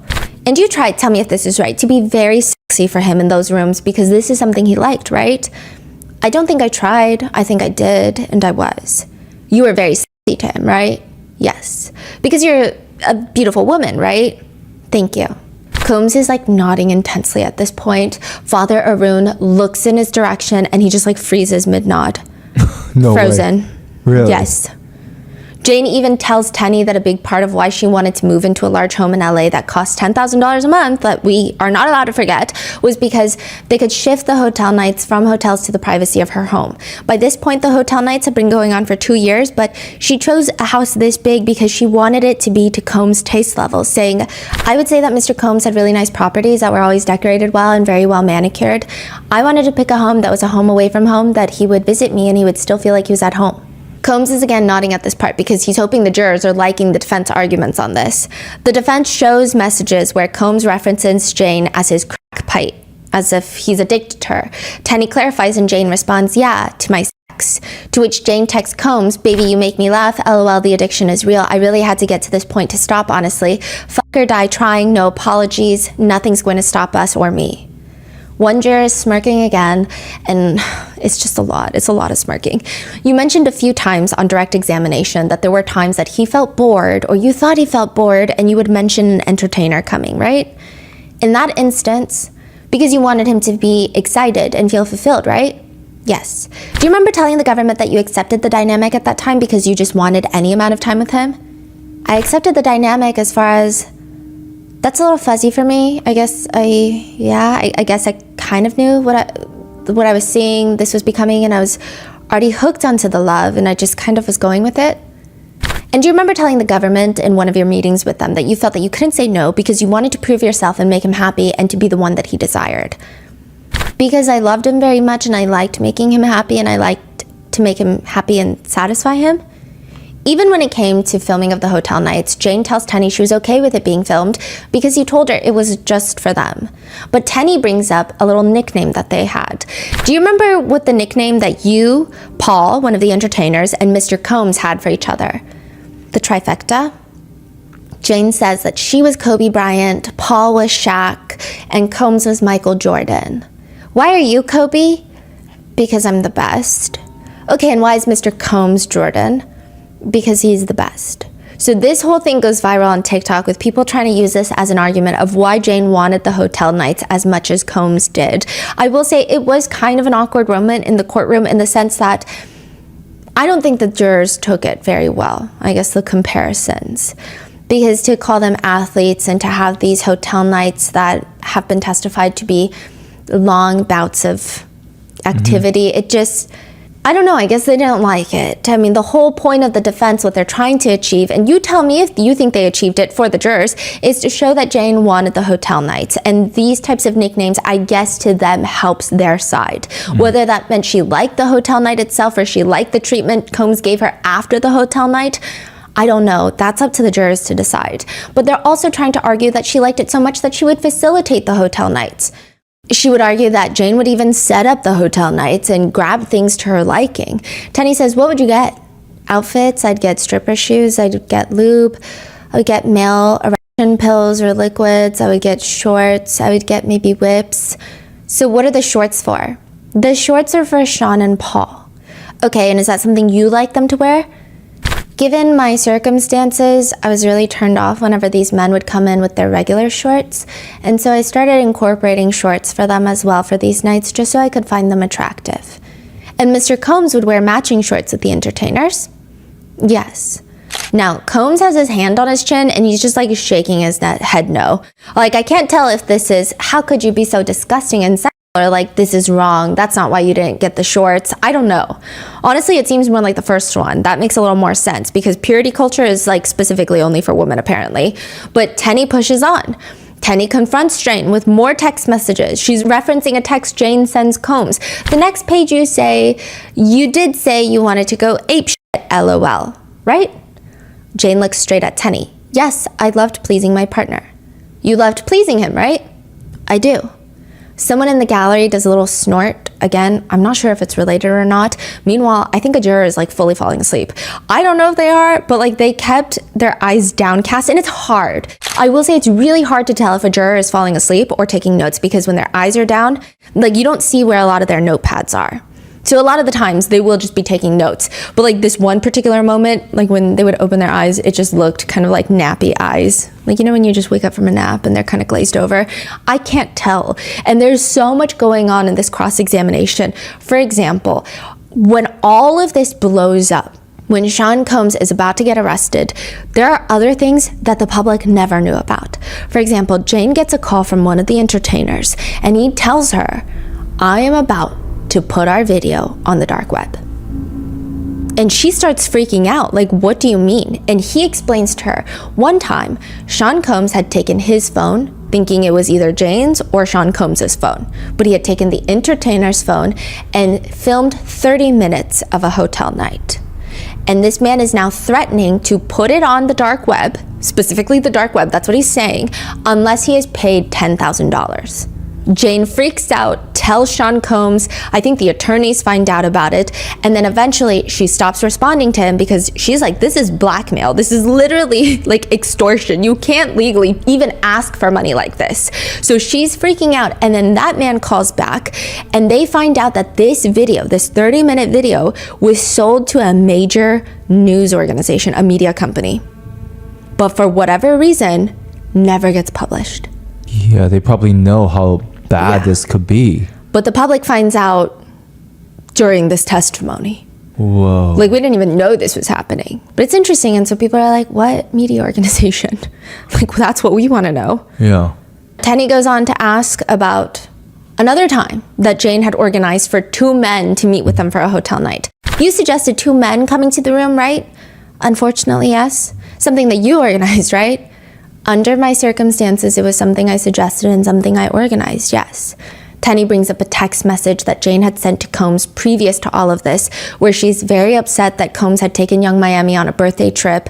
And she says, and your circumstances were that he was with Carisha for her birthday and you told him, quote, get your ass back to Miami, otherwise you don't get a hotel night, right? My circumstances were my options in this relationship was that I had to adjust, which was if I see him, there's a request for a hotel night, so I'm just adapting to my circumstances. I'm adapting to my environment. So there are moments where I suggest and organize things under the pressure of my lover. Yes. And again, there's another smirk happening. This is a rare occasion that I pulled the hotel card. Yes. Because it would mean that you would break up. No, because it would mean that I'm sitting here across from somebody with this unspoken pressure and this is my option and my dynamic of my relationship. So either I accept it or I would be faced with some sort of agitation or another option where it still leads me to a hotel night. She says, I really didn't feel like I could say no. And so a huge part of this trial has been like, how much do undertones play a role in coercion? And I think it's so true because I think a lot of people think that coercion means, hey, if you don't do ABC, I'm going to do DEF. But a lot of the times it's like, it's said, it's implied, but it's not said. Yeah. But the defense is trying to argue, but it's not said, is it? Yeah, yeah. And she's trying to say, but it's implied. Yes. Because humans don't say everything. Yes. Like we imply every sentence is an implication of something. Yes. So it's just been like this back and forth debate. And this, like while we're sitting in the pews, it just made so many of us realize we still, like society is so far gone. Like we're still on this debate. Of like, well, he didn't say gun to your head, if you don't do this, I'm not going to pay your rent, did he? Like, it's like, okay. But like, I mean, look at some of the text. Like, do you think he sounds like a happy camper right now? It's crazy. There's other parts where Tenney brings up how they were going to go to like the Nobu Hotel, or they were staying in the Nobu Hotel. They were going to go to the Nobu sushi restaurant to eat dinner. And Jane had asked Sean Combs, can we please go somewhere else? She was saying like the insinuation felt like we're just going to stay inside this hotel and it's going to lead to a hotel night. Like she just wanted to leave the hotel building, go on a proper date, not just like dinner downstairs, go back up to the hotel room. Tenney's like, okay, then you said that when he asked you at Nobu whether there would be entertainment, you also basically reacted like nothing, right? I was just going along with my lover was proposing to me, yes. You accepted it. You said, right? It just complied with it. And you felt that these hotel nights really put him at peace, right? Yes. And that's why you did them, right? Yes. Because you felt that they brought him peace, right? Yes. And that you being there with him helped him bring that peace, right? Yes. Okay. And the jurors also hear another audio clip of Jane talking to Combs, telling him, I take accountability for participating in these nights with you. I should have known I was never going to get a trip after the first year. I just feel stupid about myself. So the defense is trying to say, so you just wanted to go on vacations, right? Basically. What? Yeah, like they were using some very interesting arguments at certain points. Jane tells the defense that she tried to get these hotel nights to stop by giving Sean hints that she didn't want to do this anymore, telling him that her stomach hurt, that she was hungry, or she would sigh. And Tenney asks her, and your excuse would be, I'm hungry, right? Yes. And when you asked for food, he would get you food, right? He knows what I meant by that. He knows, you asked for food, correct? Yes. And you got food, right? Yes. Which it just looks like Combs is clenching his jaw so hard not to smile. Like, that's what it looked like. Because you don't really see him clench his jaw like that. Usually his mouth is slightly agape. It's argued by the defense that Jane even purchased a mobile TV for him, like one of those LG TVs that you can roll around the house. She got him that for his birthday so that they could have movie nights together for his birthday, aka nights where they would watch the hotel night footage that they filmed. But Jane states that she only did that because she thought if they have a movie night, then they don't have to have an actual hotel night, and this would be the activity. During her direct, she testified she did, in fact, surprise Combs with a hotel night or two because that was what was expected of her, which is, again, similar to Cassie's testimony. Comey is asking her, and you said you could read between the lines. What do you mean by that? I mean, he didn't have to tell me directly, specifically tell me to do things. If he said things like, I can't wait to see what you have planned for me, or something along those lines, I just knew what task was being asked of me. Meanwhile, Combs is just sitting with his entire cheek in his palm like a pouty child, like opposite energy of cross-examinations. But during the cross, Tenney brings up that Jane even suggested to Combs that for a Valentine's Day celebration, they would have two men in the room at the same time. Tenney asks her, was Mr. Combs excited when he heard about that? Yeah, he was. And you proposed this idea, just a few days earlier, you said that you did not enjoy the hotel night that you had on your birthday, right? Yes. Which a few of the jurors look like, I guess they turn away from Jane at this point.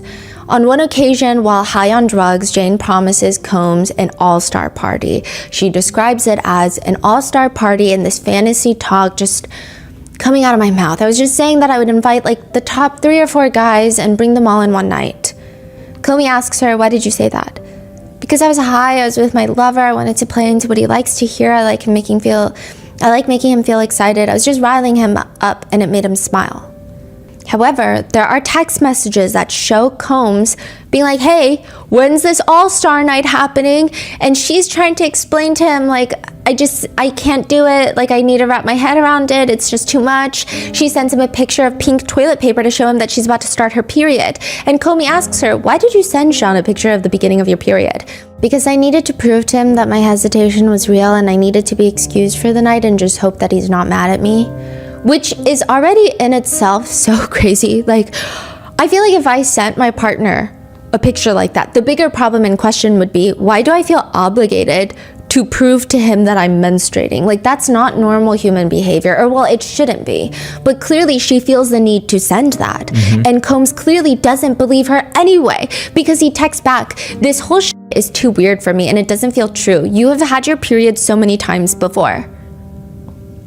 What? He's also because she's explaining her body's been taking a toll, and he says, don't do drugs, just drink champagne then. He continues, I'm too stressed to get pressed for money this week. For today, now, you acting weird as fuck.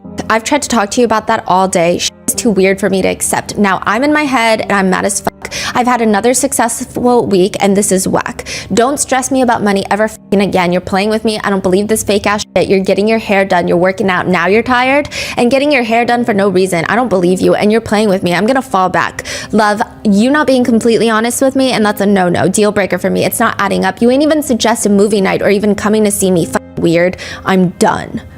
He is so pressed right now, saying some crazy shit because she basically saying, hey, I couldn't do a hotel night because I'm on my period. And my body is falling apart. And he's like, how could you possibly think to say no to me for those reasons? Those are absolute lies. Yeah, and he's getting, honestly, okay, this is what I'm saying of I don't know why in the big grown 2025, this is aggressive. It's basically saying you can't say no without saying you can't say no. Yeah, he's losing it.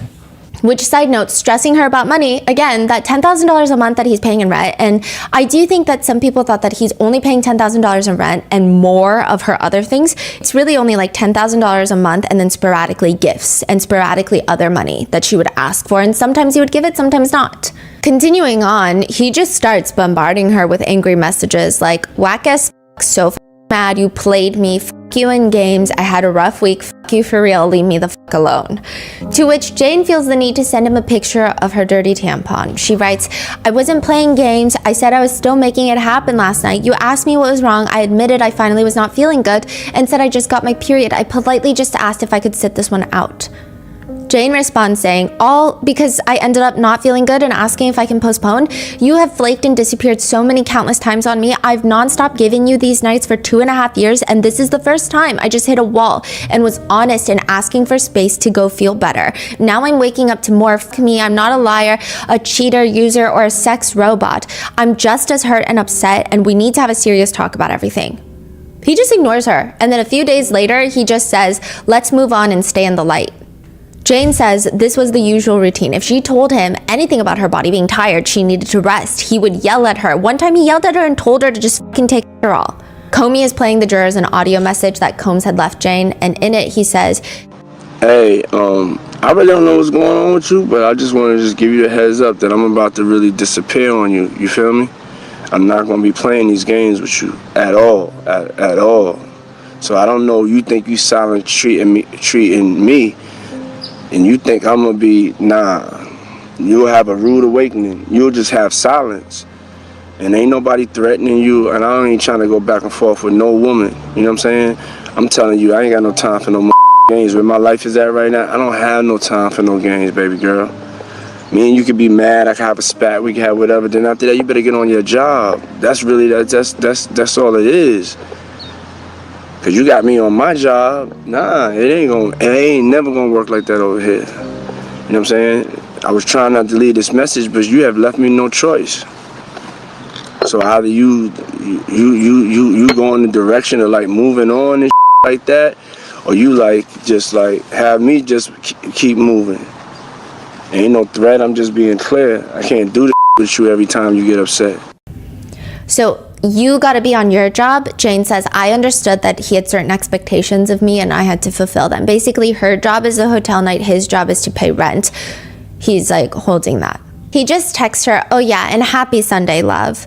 Listen, sure, innocent until proven guilty, but like this man is so vindictive and petty and rude. Like legally, it's up to the jury to decide, but morally, again, straight to jail. Like to send that audio message and then to say, oh yeah, happy Sunday, is like so vile.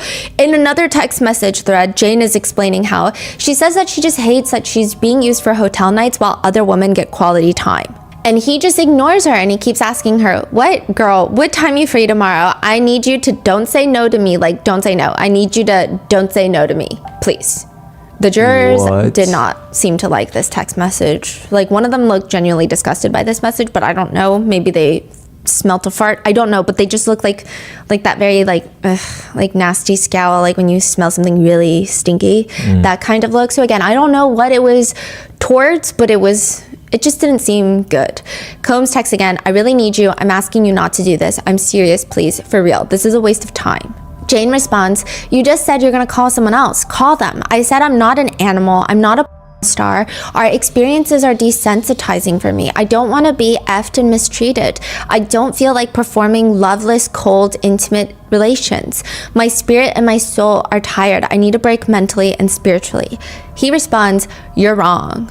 I don't even know what that means. She also states that 3 years of hotel nights put her in a constant state of brain fog, especially because of the drug usage, so she was unable to really focus or even work on her business. So there's clearly copious amounts of times where Jane expresses to Combs throughout the years that she does not enjoy these hotel nights. And the defense, they don't really want to focus too much on that. They just want to focus on the hotel nights happened. Sometimes she planned them, sometimes she organized them, and also she was receiving money. The defense says, you were just asked by Ms. Comey during the direct whether you would give up all the things Mr. Combs gave you if you didn't have to do any of this, right? Right. You were not willing to give up your home though, right? There's a very long pause where she says, that's where me and my child live. That's a very hard question to answer. Combs is like doing the most. He's nodding his head. Okay, you receive, I think you testified, almost $5,000 a month in child support, right? Yes. Okay, and your child's father is a very, very wealthy individual at the top of the entertainment industry, right? Yes. Okay, and how much do you make per month now from OnlyFans? It varies. Do you make over $10,000 a month? Yes. Okay, and so you have the financial ability to pay for this home yourself, right? I'm catching up on 3 years of debt. Okay, how much is the most you've made per month on OnlyFans? $50,000. And this 3 years of debt that you're referencing, during those 3 years, Mr. Combs has sent you wires of over $150,000, right? Is that a healthy 3 years? Oh, so they're saying that Combs gave her $150K for the last 3 years? Yes. Is that like the total amount? I don't know I don't think that's including the rent, because the wires, I think so that's like on top of the rent. Maybe. More, maybe. Okay. Yeah, but also he was like a billionaire at one point. It doesn't sound like an impressive number for 3 years. You're talking about 50 grand a year for, Which again is a lot of money, but then you have to compare it to how much money he makes. Yeah. I mean, I feel like personally when I hear that, I'm more so like, okay, like what point are we making here? And so Jane is saying, is that a healthy 3 years? I'm asking you a question as to whether Mr. Combs has sent you over $150,000 during your 3 years with him. Yes. Did you want more than that? Does he think I'm worth more than that? I'm asking if you wanted more than that. No. At this point, Combs is clenching his jaw for whatever reason, and again, it looks like he's suppressing a smile. Tenny tries to show the jurors that Jane liked a lot of things that were just in a very specific tax bracket, such as Jane not wanting to go to Nobu, again, that high-end sushi restaurant, because remember, she didn't want to just go downstairs for dinner, but Jane is saying, again, I just didn't want to go downstairs in the same hotel for dinner. And Tenny's asking her, is that an example of an undertone or subtle cue that you would send to him? That is a subtle cue to my lover and my partner, yes. But what you say is, maybe would you want to try something different? I've heard good things about Poppy Steak and Carbone, right? And Poppy Steak is a very nice restaurant in Miami, right? I wouldn't know. Tenny's arms are crossed and it just feels like things are getting tense again. Are you sure Poppy Steak is a very nice restaurant in Miami, right? So I've heard. It's owned by a luxury restaurateur, right? I'm sure it is. Because you've heard of it, right? I've heard of it, yes. And Carbone is another international Italian restaurant, right? I guess so. You knew of Carbone, right? I just wanted to recommend fine dining so that I could be romanced properly on my birthday. But again, they just kind of make it seem like she's just obsessed with... It's just weird. Yeah, it's just all of it's weird. The defense argues that Sean Combs did not threaten to take away her house every time they broke up. They also argue that Jane absolutely did not need to go into debt trying to furnish her home or not work to put herself in a position where she financially depended on this man. And they also mention multiple times that Jane was 35 years old when she met Combs. So a lot of people on the internet believe this is a big factor in the sense that Cassie was 18, she was likely groomed, and she was financially locked in. So her work and Sean Combs were directly impacted, whereas Jane was not signed to like a 10-album record deal. But Jane argues because of all of this emotional baggage of the hotel nights and how it opened Pandora's box, it was nearly impossible for her to concentrate on work. It just wouldn't work. She says, in that time, I lost so many work opportunities just following, and she's texting this to Combs, like following you around, being high, and coerced into this dark and humiliating lifestyle. Meanwhile, my peers and my colleagues excelled in both meaningful personal relationships and financial stabilities. Whereas in 3 years, I turned down work opportunities and healthy relationships to cater to all of your exhausting fetishes and needs. Comey even reiterates, asking her in the direct, how did you end up in debt when you were dating a millionaire who would send you thousands of dollars at a time sometimes? I feel that I wasn't working myself. I was almost kind of penny pinching, and with the house, I just wanted to make it look really nice for us, so I took on credit card loans in order to make the house cozy for us. Jane says he always held it over her head. Quote, I just hated being on my tippy toes, like the roof over my head was just gonna come off, like if I made him upset or anything. I just felt obligated to do what he wanted me to do. And so Jane's testimony has had mixed reactions. Some people on the internet are commenting things like, testifying on the stand while having an OnlyFans is diabolical. I'm not really sure how it's diabolical. Some people are saying she's no victim here. And just like Cassie, she volunteered and even paid for the hotel night they claimed to hate. They stayed due to greed and wanting this lifestyle. Others comment she did it for money. It's her decision and her responsibility that she feels awful after. It's a price you pay. Others are commenting adult decisions were made. Adult accountability is to be had. Another writes, so she basically only brought this situation to the light because she was jealous of Young Miami? Another says, baby, that's why all of them started talking, because they were jealous. It wasn't because they got peed on. They were not abused. It was because they were jealous of other women, period. To which someone comments back, y'all are disgusting. Jealousy didn't lead them there. Diddy's actions did. Y'all literally watch a video of Cassie being viciously beat, which, side note, she was viciously beat trying to leave a freak off. But you don't think that she was being abused? Countless photos and a video isn't enough? It's crazy how even one text thread can have people feeling multiple different ways. For example, in one text thread, she tells Combs, you haven't stopped threatening me over the livelihood of me and my child. Go take your fucking meds and watch the rest of the shit you say to me. You got me fucked up. Fuck you and your fake apology. Combs responds, all good. She responds, match the 2 years like you said, and we're leaving each other alone. Don't call me, don't text me, I'm dead to you. Remember that before you call me. So she's saying match the 2 years and give me money for the 2 years that I spent with you. Combs responds, I'm super clear now. She responds, threatening me over the roof over my head ever since I fucking got here. You have me on constant pins and needles, and now I'm sick because of you. Leave me alone. I will. Let's just leave each other alone. You're fucking crazy for real. Everyone warned me. Now you went too far, baby girl. Wish me the best. And I'm not angry. I'm more surprised. But the beauty is we both don't have to do anything we don't want to do. Jane says, fuck you. You got me sick and now you threaten the house for the millionth time and you're mad at me about a grown-ass man. She was saying that Combs was mad at her about her child's father. Now, some people are using this to argue, she's scary. She's not backing down without a fight. She's cursing at him. She has power. She's a strong woman. Others are arguing, this woman was probably pushed to a breaking point, which made her text these types of things. It's not because she's an independent woman who can stand up for herself. Like, she had to be pushed here. Some argue the fact that she's angry should not be seen as she's any less of a victim. Victims can get angry. They don't have to be weak and soft all the time. What is so hard to grasp about such a concept? Is it really that nuanced? It's not that difficult to comprehend. Additionally, she probably felt like this because part of her feeling was that she wasn't a victim at the time. She probably felt like she wasn't a victim because she probably felt like I'm doing this for my lover. So she's trying to even cope mentally, and maybe even her brain is protecting herself from realizing that she's being victimized in this situation. Yeah. In the redirect, Comey brings in a text message thread into evidence from Sean Combs to one of the entertainers. And he texts the entertainer, I'm going to need you to persuade her. Call me in 5 minutes and tell her we've been holding it since last week. If she hears from you, we're in. Jane says she's never seen those messages before. Wow. As for the other woman, Comey asks her, Jane, what were you jealous of? Jane starts breaking down. How they just had more ease and I had more pressure, and that I just was made to be like they weren't forced to carry this impossible pressure, and that they didn't have to hold any of that. That they weren't asked to hold that pressure like I did. And I just felt that it was unfair that I was the one being asked to just hold all of that pressure. What are you referring to when you say all that pressure? All the nights with these men? What I was trying to express every time I brought up woman was, why do I have to be degraded in order to be with you? Why do I have to break all of my boundaries and compromise myself, and they don't have to, but they can still experience you in ways that I want to? It was never about the other woman. It was about why I was being treated like this.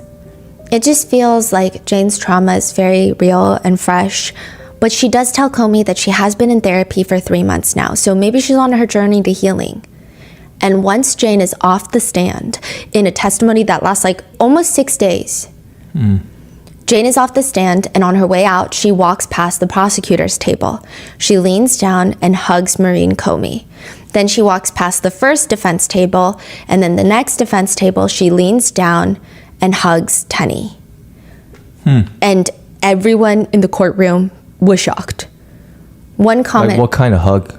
Like a side hug. Like lean down and hug, because they're sitting. And one comment reads, as an abuse survivor, she did it because of the tense moments. She's been conditioned that you have to apologize in order to keep peace. I still say I'm sorry for everything. Even a stranger that bumps into me, I say I'm sorry. Another writes, it's a very transparent moment and deeply telling. It was due to emotional overload, conditioned compliance, not wanting to make anyone mad, and seeking validation. Hugging both sides suggests how deeply shaped she's been on the need to preserve peace, even at her own expense. Another reads, it's absolutely horrible the way Diddy uses financial coercion to control so many people in his lives. And that is the end of Jane's testimony. So I have one more episode on this case. We're going to be doing Kanye because there's so much lore, and he shows up, and he actually shows up in Jane's testimony. There's so much to that. And then I think it'll just be the verdict. The defense, it's very interesting. There's so many conspiracies about this, so let me know in the comments. The defense, when they first started, they were saying their defense case in chief could last like 4 weeks. We don't know. Then it went down to, okay, we think it's going to last maybe like a week or two. Then it went down to, it's probably going to last a week. And now the most recent update, Mark Agnifilo is saying it's probably going to be like a day or two. So they're only going to bring in like a handful of people even. I don't even think it's like a handful, maybe like 2, 3, 4. And they're like, we're done. Yeah, we're done. That's it. We're going to rest. And then they're going to do closing statements, and then it's going to be the verdict. So this case is actually wrapping up a lot quicker than we thought. We don't know if that means the defense is so confident that the prosecutors did not provide their burden of proof, like they didn't meet the requirement, or if they really have nothing. What are your thoughts? Leave it in the comments. And with that being said, I will see you in the next one. Be safe.